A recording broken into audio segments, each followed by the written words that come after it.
I thought it was the last page. June 2008, Indianapolis, Indiana.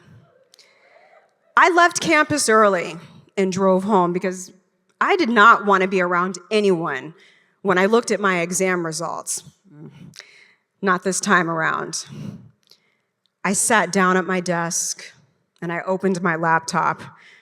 My heart was pounding against the backside of my rib cage, and my palms were damp with sweat. I was in my second year of medical school, and this particular exam determined whether my story continued.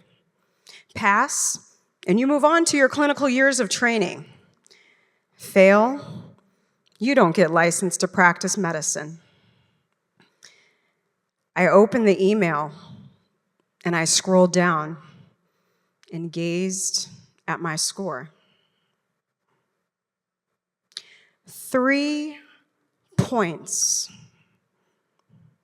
I had failed my medical licensing exam by just 3 points. And that wasn't the first time sitting at that desk. It was my second.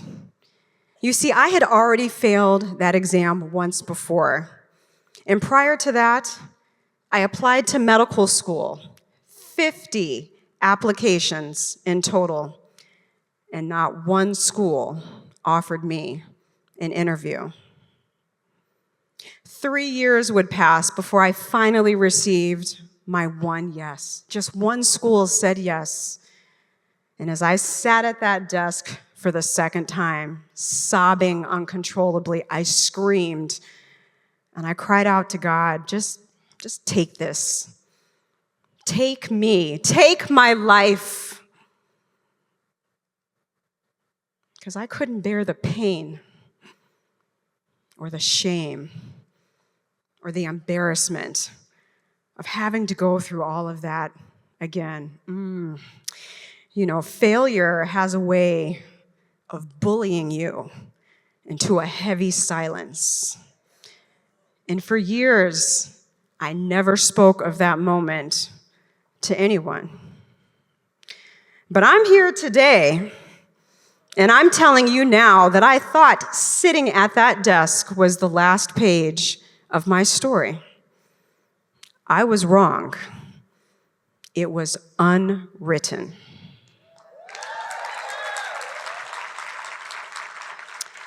Our darkest moments don't come to break us.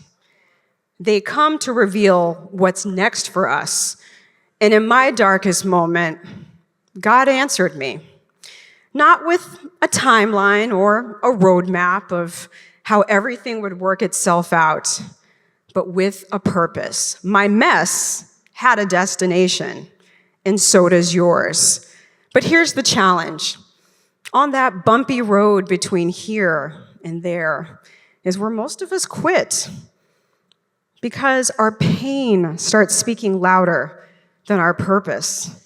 And we grow tired and we grow weary of hearing the word no more than we would like to hear the word yes.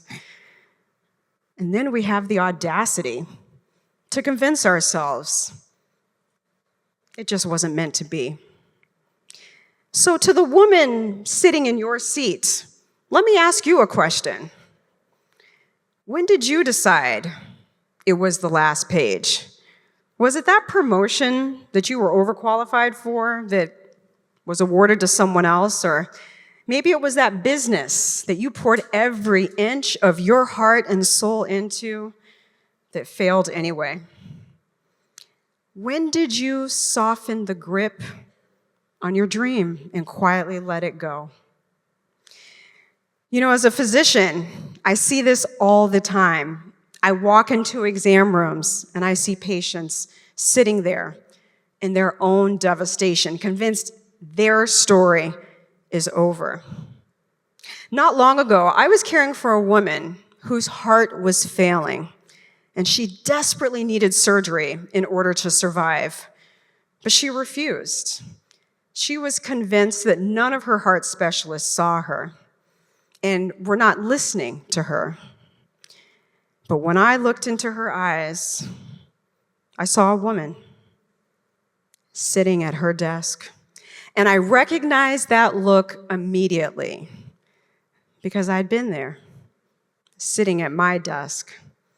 So I sat with her, not as her doctor, but as someone who truly understood her fear and her frustration. And not one time did she ever ask me my test scores or how many times I was rejected from medical school. It didn't matter. She just needed someone who could see that her story wasn't over. And that's when it hit me. Every single no I had ever received put me in that room and made me the right doctor for her in that moment.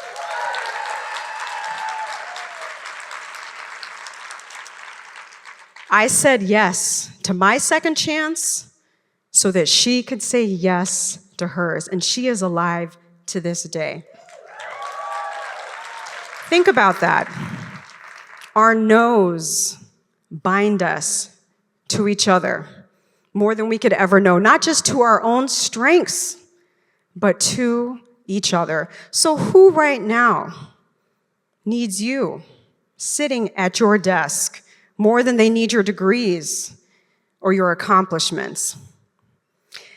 Here's the critical choice you have to make. Right now, you're sitting at that desk, maybe not literally, but somewhere in your life, and there's two voices competing for your attention. The first voice is saying, girl, please, give it up. You're too late, you're too old, and you're too far behind. Then there's the second voice that's saying, girl, please get up, get moving. Your story isn't over. Which voice are you going to believe? Now, I'll be honest with you. The feelings of self-doubt and imposter syndrome don't just magically disappear because you've decided to move forward.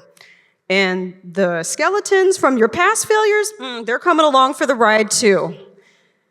But keep moving forward, because somewhere right now, there's a woman who's given up on her dream, her next chapter.